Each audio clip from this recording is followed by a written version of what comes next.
Dia no ano, a gente vai entrar agora no assunto, né, do módulo de vocês, na unidade 3, que é o seguinte assunto: a arte mexicana, né, o movimento muralista e a obra de Frida Kahlo, né? Nesse primeiro momento a gente vai estar dando ênfase ao muralismo mexicano. Então bora lá.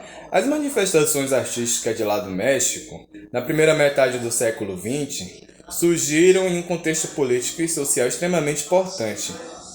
Desde a década do final do século XIX até as primeiras décadas do século XX, o país viveu uma ditadura que difundiu os latifúndios, levando os camponeses de lá à extrema pobreza, né? Negando as origens assim culturais do povo mexicano, impondo padrões europeus e americanos. Houve uma revolução que é datada de 1910 até 1920, que é a Revolução Mexicana, que instaurou, né, contra a ditadura e teve seus anseios de estabelecimentos da reforma agrária no país, a retomada da identidade indígena mexicana. É nesse cenário que surge a primeira potência expressiva engajada dos pintores muralistas, né, os posteriormente a obra intimista e lírica de Frida Kahlo.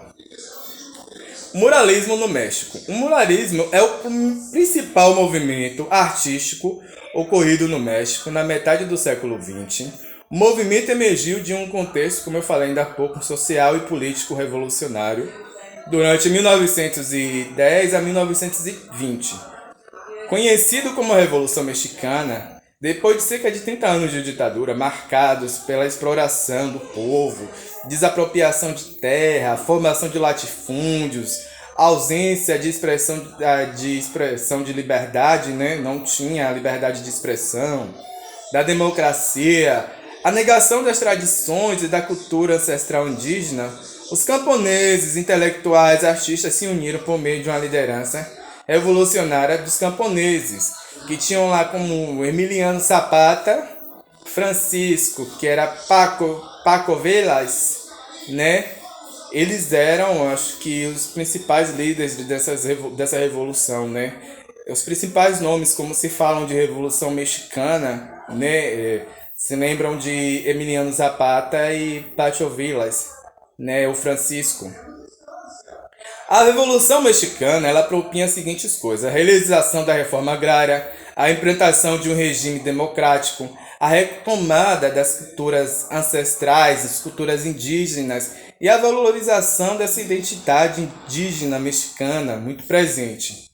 Entre as proposições revolucionárias, destaca ainda a criação do Ministério da Cultura, dirigido pelo escritor Jorge Vasconcelos, que tinha como as principais metas a revolução na cultura e o combate ao a grande número de analfabetos no México, que era muito, né? Nesse cenário, a criação de grandes pinturas, murais com temas que falavam da história do país, evidenciando manifestações culturais e ancestrais exibidos ao poder revolucionário do povo mexicano, recebe grande apoio e incentivo de povos e lideranças daquela época, né?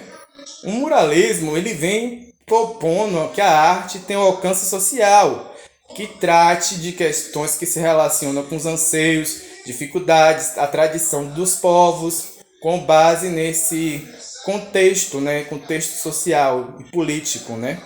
Esse conceito, a pintura não cabia mais, né, nos cavaletes. Para as manifestações artísticas assumisse seu lugar mais próximo da população, foi necessário que ocupasse os muros, paredes e espaços públicos. Daí vocês podem ter, né, a ideia de por que o movimento era chamado de movimento muralistas, né?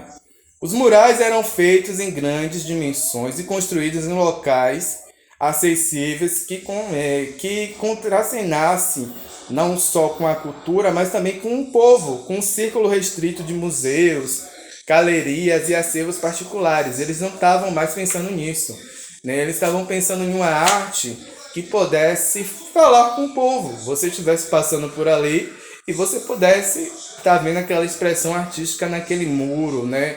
Aquela parede daquele edifício. Qualquer dúvida sobre a aula de hoje é só perguntar. Eu tô passando a atividade. Tchau, tchau. Forte abraço.